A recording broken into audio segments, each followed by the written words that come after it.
好，我是吕玉峰。那我们今天很高兴邀请到的是瑞普来访的市场研究部总监黄书卫，书卫哥好。大家好，书卫哥是我们房地产业界的活字典，没有，明明就是因为我们跑新闻的时候，其实真的很需要书卫哥，就是各式各样的奇形怪状，就是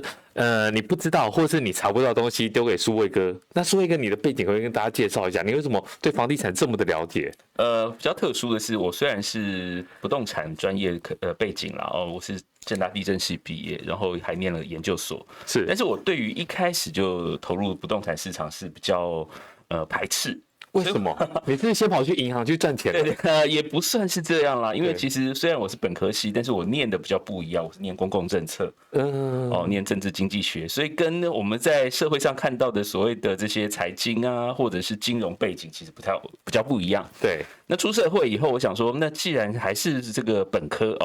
那刚讲金融业它的起薪会比较好，也比较稳定，而且就是先去赚钱啦，而且它的学习的这个整个资源会比较完整所以我想说一开始就进金融业。那的确在金融业也得到比较好的这些教育资源，还有收入。收入其实是稳定了必须这样讲。尤其是现在年轻人出来，如果后面还有一个家庭啊，或者是有一些这个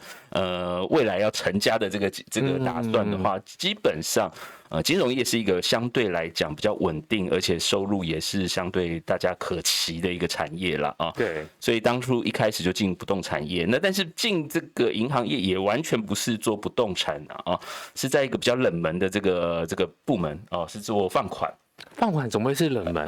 放款是有牌的放款还是无牌的放款？当然是有牌的放款。其实因为书卫哥就是有在做放款的业务，所以呢，他对一些买房子啊、一些贷款啊、一些金融征信来讲，我们这下会聊到，就是这块是不是对年轻人来讲很重要？对。那我会说，之所以说这个在整个金融部门会比较冷门因为不动产在我们说的这个金融投资里头，它算是所谓的另类投资啦，是它不是所谓的股票、债券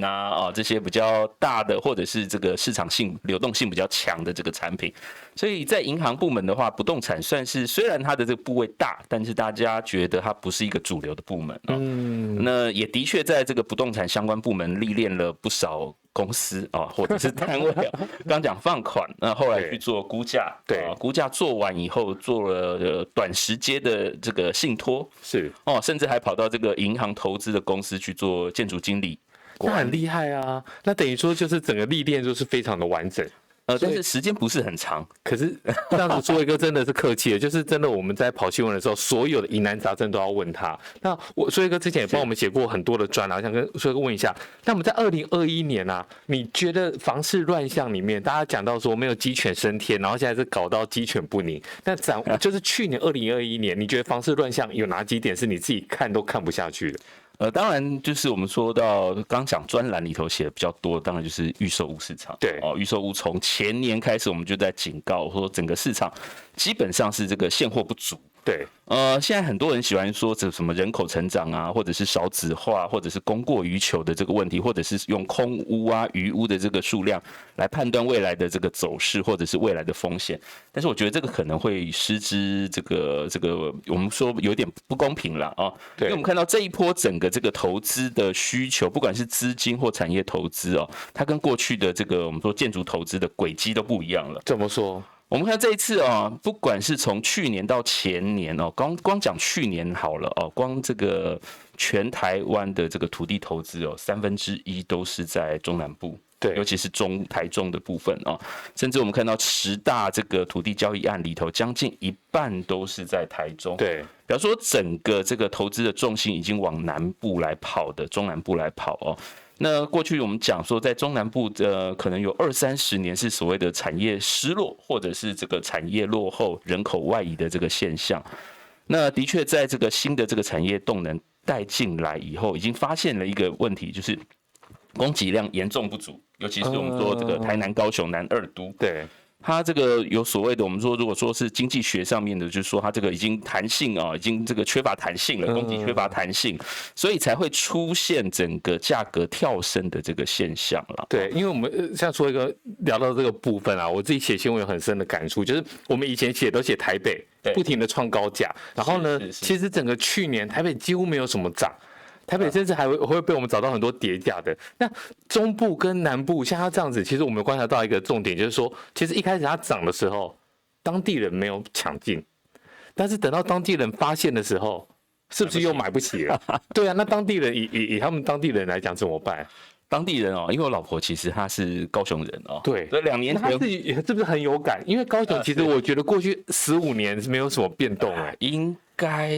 台中、高雄都一样对，搞不好有20年左右的时间哦，就是从1997、98本土金融海啸之后，对，就是呈现一个低频，是，然后我们看到那个时候有很多法拍啊，甚至那时候还没有人买，还有921。对，所以那边的这个，我们说不要说这个一般的住宅市场，连商用市场都非常艰难哦。对，很多这个办公室卖出去的价格，不要说这个造价，连地价都不够。那为什么要卖呢？因为没有这样需求啊，所以那时候法拍量非常大，没有这样的需求，一直到2-3年前仍然是这样的现象。就是说，我们说这个台中的这个办公室是没有人要的物件。对。那但是这2年是，我看那个台中的那个土地标的是很离谱很离谱之外，我们上个月我们公司还做了一笔120亿的单哦，对，120亿的单，120亿，办公室是纯办哦，这个是10年前，不要说10年前，可能3年前所有的市场都想不到的。那业主呢？业主自己也想到说价钱可以这么漂亮吗？业主也是有一点超乎意外啊，但是因为整个市场，我们刚刚讲就是供不应求啦，整个市场我们看到资金产业南下的这个阶段来讲，刚讲新住宅的量不够，对，尤其是科学园区周边，它未来它一定会带进很多的这个人口，还有其他的这个产业需求，所以很明显的就是住宅量不够，所以我们看到现在只要有尤其是预售产品马上价格就用跳升的方式。那另外一个我们刚刚讲。中部办公室也是一样的需求，对就是中部现在是厂商下去了，发现没有办公室可以用，我们一直碰到这样子的这个需求。而且我有发现，就是台中啊跟嘉义那边的大咖，他们来买台北。是对，大哥，你们办公室旁边那个统一那一栋1层半层这样子买，那个是很有实力的是，即使是到内科这边也有整栋买的，只是他没有去做登录，或者是登录以后没有人知道。对，那办公室为什么突然之间这么抢手？我们可以简单的用中美贸易战，可以简单说台商回流。可是我认识的台商都是回来退休的，为什么这些买楼买办公室的买的这么起劲啊？的确是有一些我们说从2017年年底中国开始做这个资金管控了以后，他怕这个资金出海嘛尤其是18年之后，还有这个所谓的全球肥咖条款，大家追税，的确是很多台商回来啦但是我们必须讲，这2年的确很明显的，第一个就是所谓的3大鼓励投资方案也让一些部分这个产业链开始在所谓的中国加一，就是在中国之外，它还要重新布局，再找一个地方。对，那台湾的确就是它原来不管是外资或者是台商返乡的一个好的这个区域。那另外一个就是这2年，不管是科技业或者是生技业，或者是医疗业医工业其实大幅的这个经济成长，或者是它大幅的这个营收，也让它有所谓的扩厂，或者是增加它的这个产业升级的机会。对，所以我们看到的确是对过去可能是需要办公室厂办，现在需要一些有门面，然后甚至是这个可以跟国外接轨，未来外商来拜访门面比较好看的这些需求。因为讲到门面，你知道吗？现在信义区对，不管是以前我们讲的台北101，还有南山广场，一坪要4000块，4000块。以前就是做一个4000块，现在几乎4000块就是很常见的。现在基本上这2年因为我们刚刚讲也是一样台北就是过去大家好的布料拿去做豪宅，对然后后来豪宅卖不动，准备要盖办公室的时候，很多人跑去做饭店，现在发现饭店也很难做，那不要再做饭店了，饭店的变现太慢，饭店的风险太大，像西华。打掉就好啦。对，所以打掉盖一栋，你说那一坪没有到180，我不信。对，所以在这个趋势之下，旧的打掉了，对，新的生不出来，所以那个整个租金就拉上。对，而且我觉得办公室有个很大的问题，就是说你客户来，如果你刚才讲说我带你去哪里，你倒不如就去101南山广场，那个门面那个气势就很好看啦。对，就是烫金门牌啦。对啊，那在预售，因为现在为什么我们讲到这个，就是其实我们在像我自己是内湖人，你看内湖这几年，你不要说你的一般的住宅，你一般的商办，其实像我们录音的地点在内湖这个地方，其实旧中段现在也是很夯很夯，对对对。整个市场我们刚刚讲哦，整个市场这个过去是西湖段最夯了，它有捷运站嘛，那现在看起来就是旧中段。为什么？因为第一个是旧中段，它有腹地，它有布料，对，它有空地，然后再来就是我们看到它周边有一些，第一个它未来会有捷运站，是啊，再来就是我们看到伟创它也圈了一块地，为了要做它的这个总部大楼。我觉得现在厉害的就是说有钱的我就直接买栋，然后呢更厉害的我就是直接都更，我直接用来自用。所以呢，整个办公室的这个区域又这个供给对又很小，然后扩展。那另外就是我们刚才提到的预售屋的一个买房，刚才大哥有提到，还有在排队的。哎，对对对，刚讲的这个乱象，其实最严重应该是在去年12月了。对，这个去年12月，我们看到12月16号那一天，央行它本来就是固定的会办这个理监事嘛，每季的这个理监事会议，每一季的这个季底的礼拜四啦，所以那个 tempo 其实抓得很清楚啦。是。那但是我们看到从前年开始哦，这每一次他只要办理监事会议，他最后的结论基本上都是所谓的这个信用管制、贷款紧缩。所以不管是业界，或者是甚至是这个政府机关，也大概知道说这样子的这个效用哦，已经是明显递减了啦。所以它这个紧缩资金的这个打防措施，所以我们看到12月8号哦，这个所谓的内政部才会有这个5大狠招啦。但是5大狠招之前，康保全，对，前一天发生什么事情？当然就是我们说台南哦，仁德有一个案子，他这个漏夜在排队前一天晚上9点就开始排队，隔天中午才开案的这个案子，很厉害，很厉害哦。那大家如果知道的话，其实仁德这边相对来讲，它的生活机能或者产业条件都还在发展中了。可是我觉得社会哥会不会是因为已经没有东西可以买了？大家就是抢到那个地方去了。当然，因为它基本上它的这个开价哦，大家会觉得啊好贵了，但是其实对台北人、对外地客来讲，北部客来讲，其实非常便宜哦，20几万，不到30万哦。哇，那这样等于说你总价不用到1000，你有2房2卫浴加一个车位，都是1000万。800-900万，然后现在会产生一个焦虑的现象，或者是一个比较特殊的现象，就是我们看到房价一直在涨，物价一直在涨，钱一直变薄。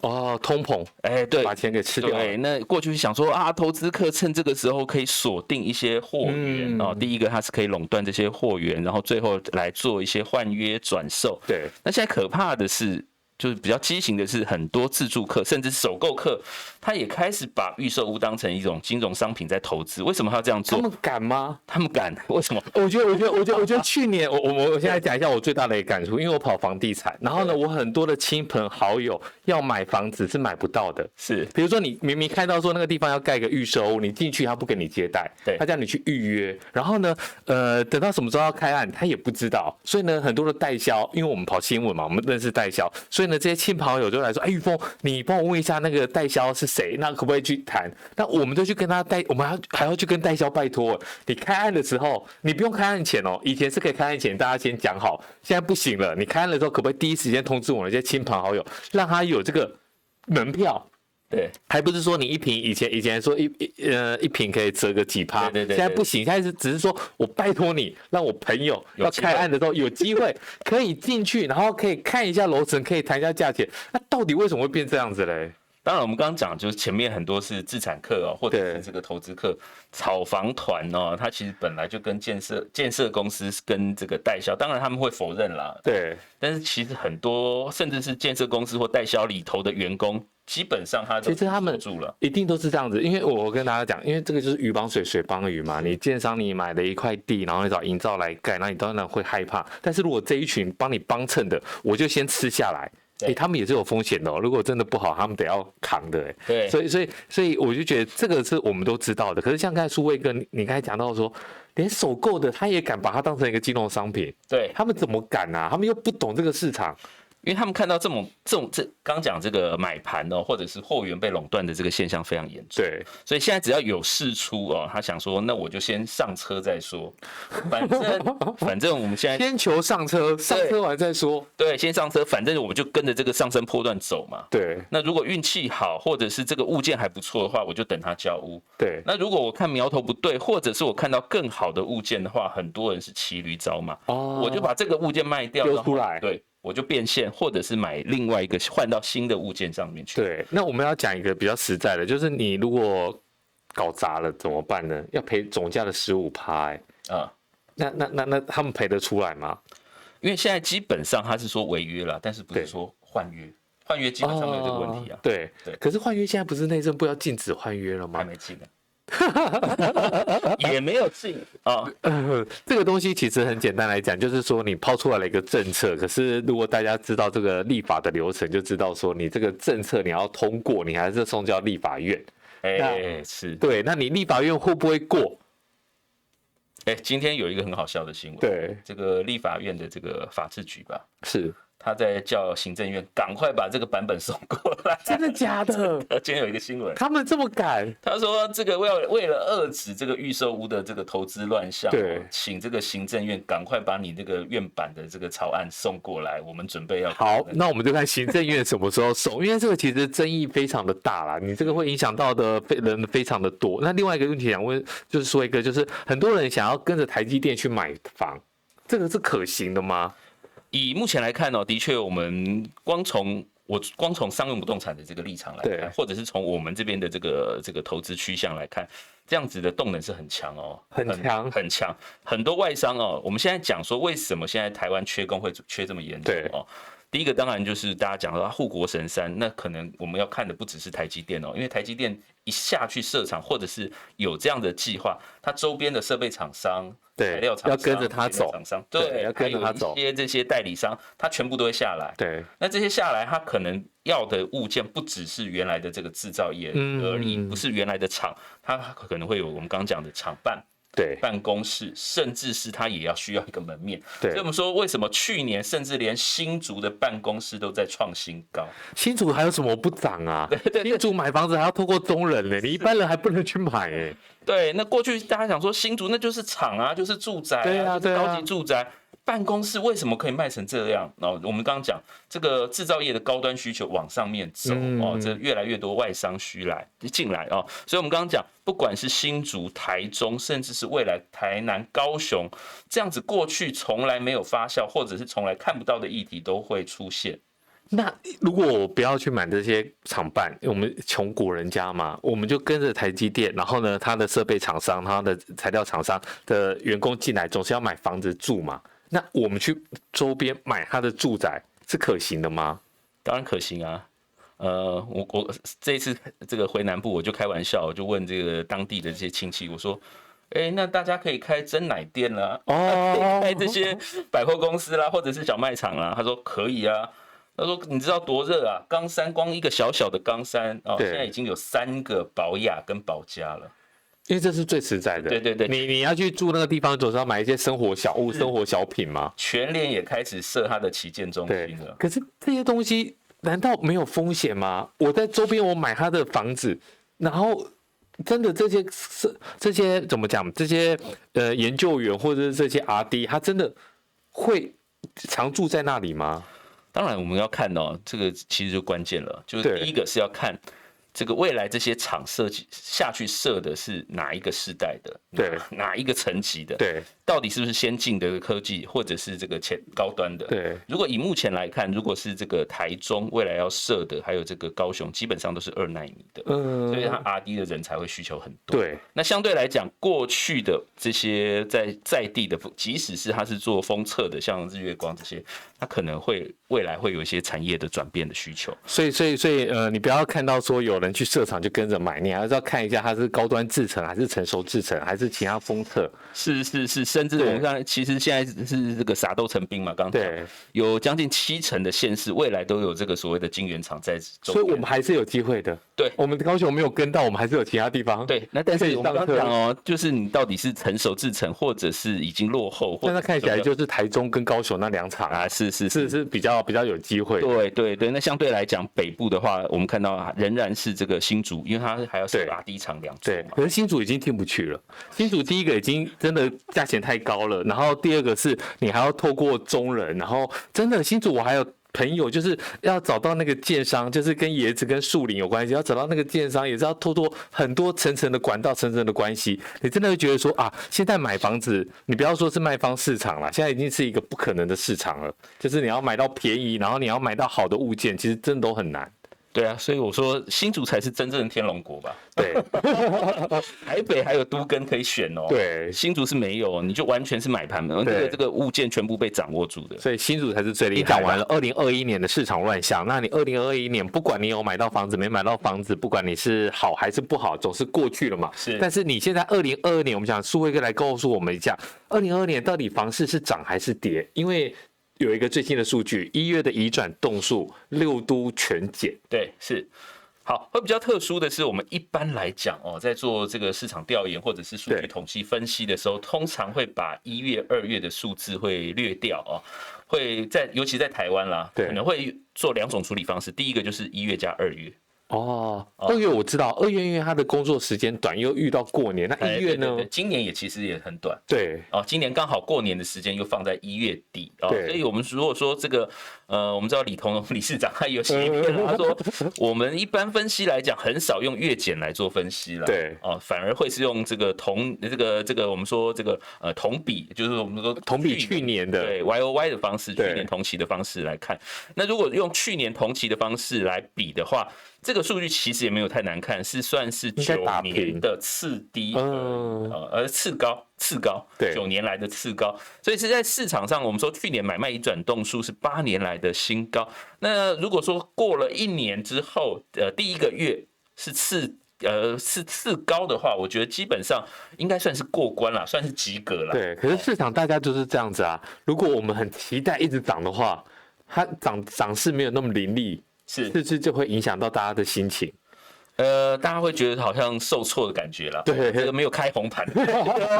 股市有开红盘，就是房市没有。对，那房市的话，照道理说，那这样是不是要等到3月的数字出来？因为2月其实也都在过年啊，而且本来就28天啊，3月的数字出来，移转栋数出来会比较精准的，可以剖析吗？一般来讲哦，就是我们会说，这过去来讲都说这个第4季是旺季，这没问题哦。所以大家最喜欢看的就是第一个就是今年的第4季哦，尤其是12月的这个数字有没有比去年旺？对，哦，这个是一个非常明显的指标。那第二个呢，大家会喜欢看什么？看鬼月、民俗月啊，这今年这个民俗月，但是我们知道现在基本上这个市场上对于这个鬼月的这个问题哦，其实越来越淡化。他说，因为现在就是你要买房就很难呐，我宁愿我跟你讲，现在人真的是怕穷不怕鬼啊，你一坪少个5万，我民俗月我就跟你签也没问题啊。现在大家会说啊，签约没关系啊，是你煮的时间比较重要啊，对，你入错的时间啊，不是在鬼月就没问题啊，不管他什么时候签约，然后我这个鬼月搞不好这个很多人其实会放假放暑假，然后房仲相对来讲也比较闲啊，可以得到比较好的服务品质，甚至比较大的溢价空间，所以反而是7、8月，大家说民俗月这个感觉是越来越低啊，但是相对来讲不可抗力的就是过年农历过年，那就是没办法。对，所以我看整个市场来看，的确是在第3个月，就3月的这个数据可能会比较精准。好，那我们来聊一下，就是说，其实去年其实很多地方，包括从化区都蛋白区都涨得乱七八糟的。那难道没有人要回头关注台北的蛋黄区吗？台北蛋黄区哦，如果买得起的话。如果我们做一个统计的话，如果是拉这个联征中心的这个统计哦，6都加新竹县市的话，这个不用讲啊，大家知道说可以贷款年限最长的房屋贷款年限最长的是哪一个县市？大家知道吗？就新竹嘛。对啊，为什么？第一个，它的房子新。然后贷款的人年纪也轻。对，其实简单来讲，就是你贷款要看2个东西，要把你加起来。如果你房子太老，你的贷款人年纪就要轻一点，加起来数字不会太难看。如果你的房子年轻，然后呢，你贷款人屋龄比较少，然后贷款人又年轻，然后在新竹他们的那个 paycheck 又很漂亮，他们的薪资水准又高，所以他当然可以啊。对，一般来讲是说这个贷款人哦，申贷的年龄加屋龄哦，不能超过70，对，是一个门槛了哦。那台北基本上没有这个问题了哦，台北都是老人老屋嘛，贷款的这个申请的这个年期都在20年以内，是。表示说大家付款能力很强吗？刚好相反，对这个屋子太老或者人太老，根本贷不了太长。所以在台北市来讲，仍然是所谓的换屋族群的比例会相对比较高，所以会产生一个比较特别的现象就是它的这个有点牛皮的概念好像都涨不动去年都是中南部在涨，然后台北是不是？那台北还有机会重返荣耀吗？大家就是台北市目前买盘就是以屋换屋比较多了，没有说什么第一次买豪宅就上手的这个，也很少这个外县市的人直接第一次首购就是在台北，对，他可能从这个新北换到台北也有可能，但是他可能换蛋白区。我觉得我们苏伟哥旁边的身边的朋友可能比较有钱，我身边的朋友都是换到新北市去，对，卖掉台北市的老房、老公寓、老华夏，然后换到新北市买全新的，是还可以多买一台 BMW。对，换到桃园也很多。对，我们知道现在所有的不管是这个城乡的发展，其实越来越均衡了。你在台北市你要几个学区，你到新北市你随便念的这个私立学校、双语学校，比你便宜，环境又好又近。所以很多人做的打算会不一样，对。所以台北市刚讲这个蛋黄区有没有办法重返荣耀？基本上一直是在荣耀之上了，但是没办法再突破了。相对来讲，其他县市反而是有比较大的空间哦。对，所以难道很多投资的买盘也都是往外县市去走啊？第一个，我觉得很多朋友去南部、中部看，就算台中他们还是觉得凶呢。你说连续的豪宅对他们来讲，在以北客来讲。压力不大，1/3的价格。对啊，再讲一个更现实的问题，我刚才这个过来的时候，经过旁边有一个这个 Tesla 的这个展售中心。对，好了，超级充电站是台北市有这么多的有钱人，谁家的社区有办法设一个充电桩？对。大家住在老公寓、老豪宅，老华夏里头要装个充电桩是比登天还难吧？现在你知道吗？很多人以前反对拉充电桩的，现在就像苏威大哥讲的，如果有人要装，大家都愿意。为什么了？因为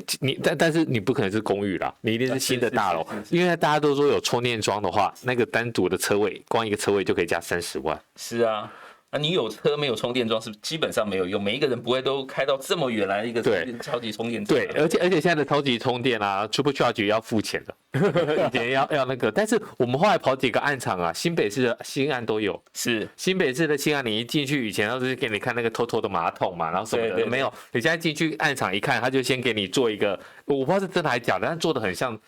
很漂亮的，它就是一个超级充电。是不是就马上赢台北市这些老物件一级？对啊，可是台北市像我们上班都在台北，难道台北市大家不是不爱不上？对，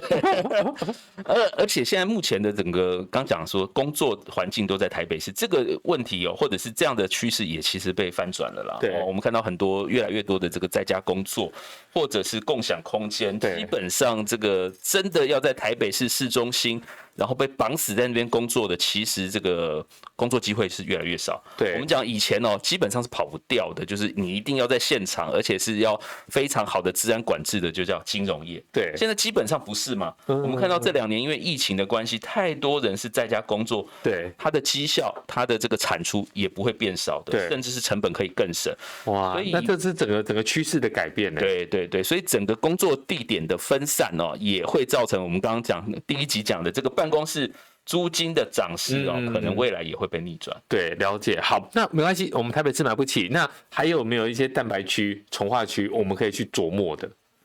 基本上以目前来看这个蛋白区的这个数量，其实在台北市没有了但是在新北市还是很热我们看到好，我们先打岔一下，讲到这个台北，我刚才在说一个眼神中看到2个字南港，因为我之前有写一篇新闻，明珠的价格是真的吗？哎呦，这个问题太困难了吧？这个问题世界明珠，因为我以前在中视工作过，我人生的第一个电视台就是中视，我那时候是当的执行制作，重阳路那时候不用停车，那时候把车放着就好。如果我那个时候知道我可以的话，我那时候拼一间，我现在就财富自由了。对。南港我跟他感情也很深哦。对，我是在南港出生，然后我做的房地产第一样工作都是在南港那个区域。那大哥南港买几间啊？南港基本上很尴尬的就是你想买，但是买不到好的物件，或者是你觉得配得上它价格的物件，因为它的那个每次它的这个房价的走升都是用跳动的式。对啊，刚讲03、04年的时候，在重阳从化区盖了很多房子，那时候很多明星喜欢买那边。那个时候一坪不到温哥华，温哥华的联动4栋的，那时候35万最高。对哦，其他的可能28万就可以买得到。可是我觉得人生就是这样子，那个时候啊，很多明星买到温哥华，但是35万你会觉得贵。贵，对，然后当你觉得说好，我决定要进去的时候，已经到60万了。对。然后这次我们就觉得说，就像苏威哥讲的，你那时候会觉得说这个价钱配不上那个物件。好，接下来这次明珠，这个价格，然后封盘2年，这个很令人，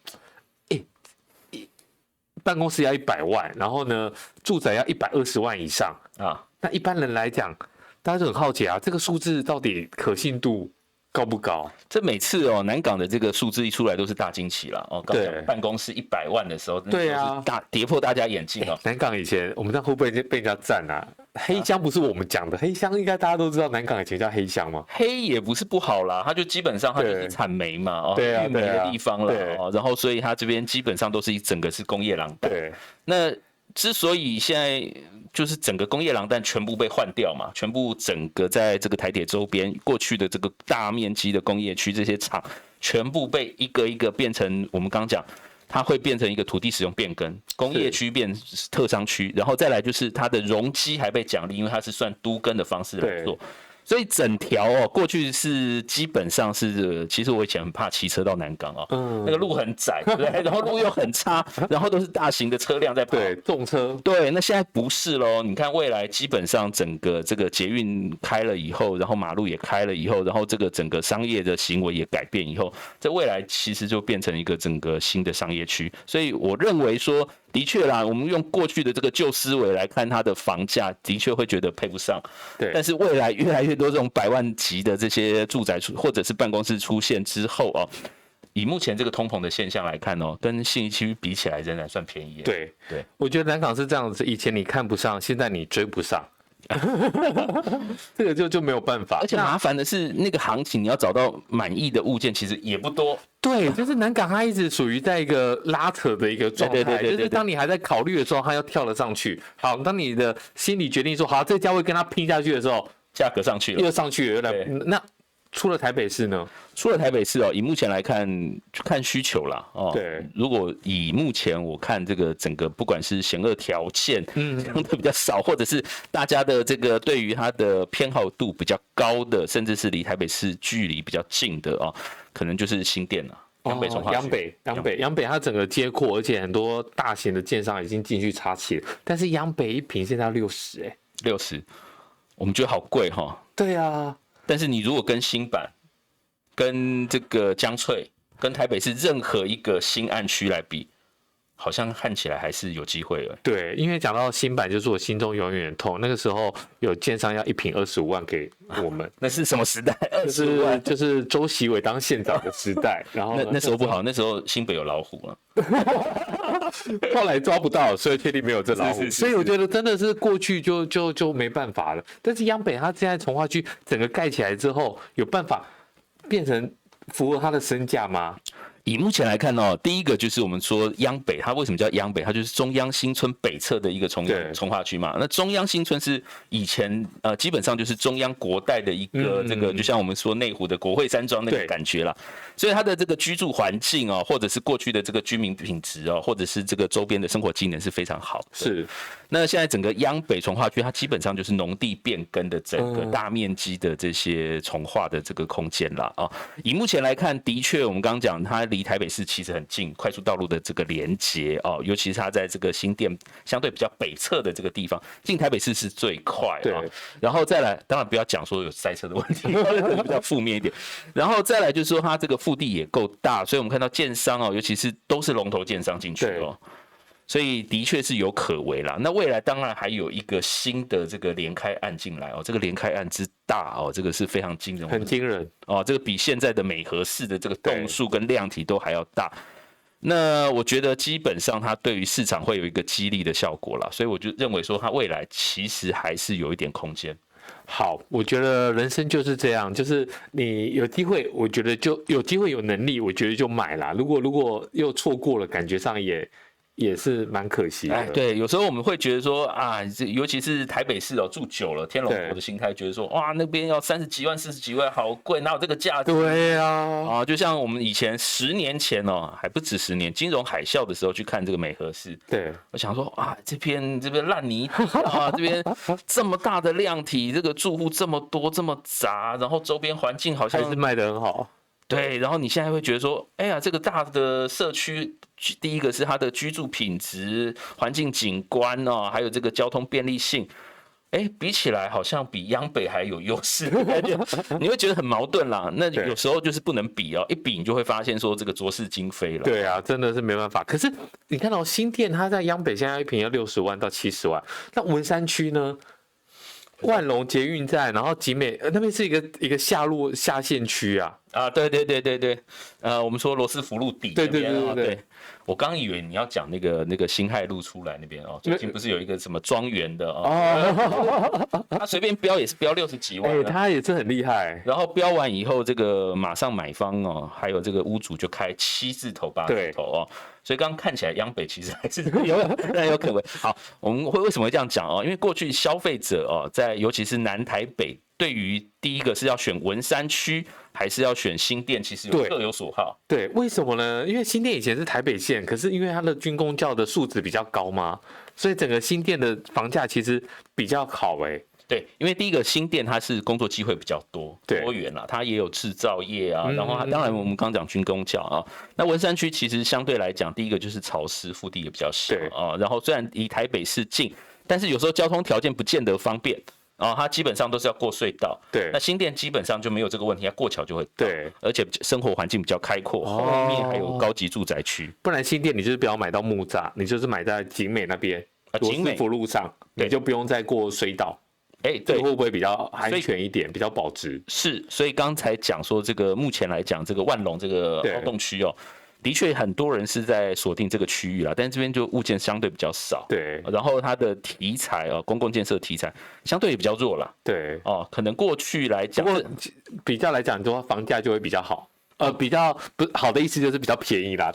它的涨幅比较低嘛。对，它入手还有机会。它其实有一个优势，就是它一步就到大安区，这样就可以到这个台大校区哦。对，所以它的确也是有很多人的这个偏好的区域所在，但是它的确就是腹地相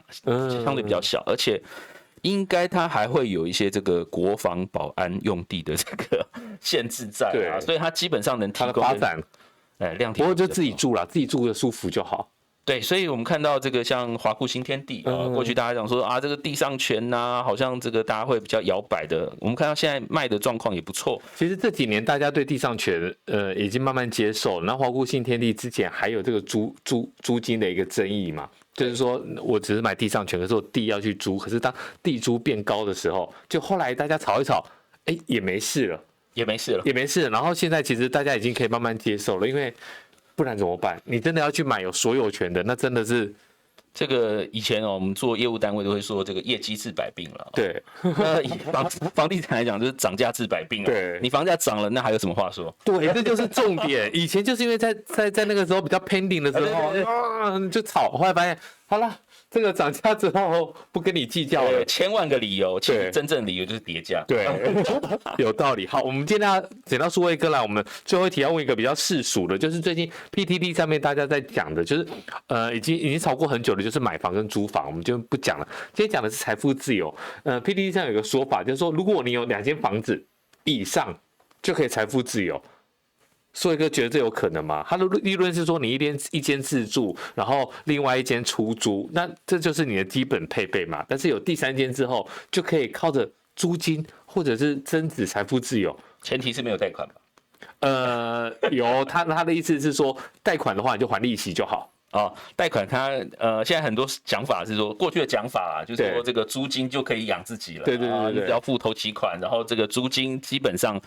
养房客在帮你养，对，养好那个房子，然后你就等房子增值长大，资产就膨胀，对，增值还帮你把那个头期款也还完了，对，基本上真的有办法吗？以过去的做法来讲基本上是很有机会啦。因为第一个就是我们看到过去的这个，第一个是相对来讲，我们说这个租金市场租屋市场相对比较不透明，对所以这个税费负担的部分其实被转嫁或者被隐藏的这个机会比较多啦。那现在来讲整个市场可能有一点不一样，就是我们看到这几年的这个未来的新增的这个空屋、余屋，或者是供给量会变多，所以租金水准还有办法随着这个房价或者是区域供不应求的这个状况水涨船高吗？我觉得这个可能要看物件的品质了你如果说是真的是天高皇帝远的这个区域要租都很困难，空租每年可能都要空3个月到半年的这个损失的话，基本上这样子的物件，尤其是过去比较流行投资什么学生套房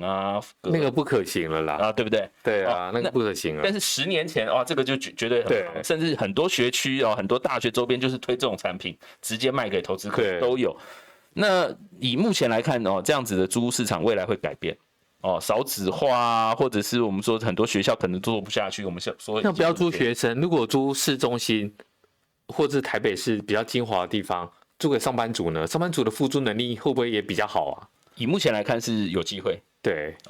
的确是有机会。所以我们刚刚讲有几个前提，第一个就是你的还款条件或者是你自己设的还款架构，另外一个就是它的我们看到的这个买的物件。它的应该说它的种类